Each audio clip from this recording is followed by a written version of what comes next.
Sa side na ito, pinagsama ko dito ang kape, guyabano at itong isang klase ng fruit bearing tree.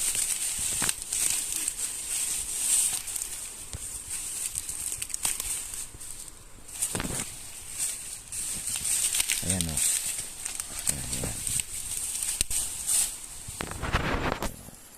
Ayan, kape. Ayan yung kape. Tapos yung isa naman, guyabano, at yung isa na yan. Nakalimutan ko kung anong tawag dyan.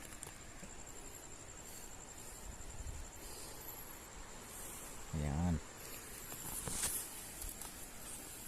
Ayan. Sana mag-survive silang tatlo. Hehe.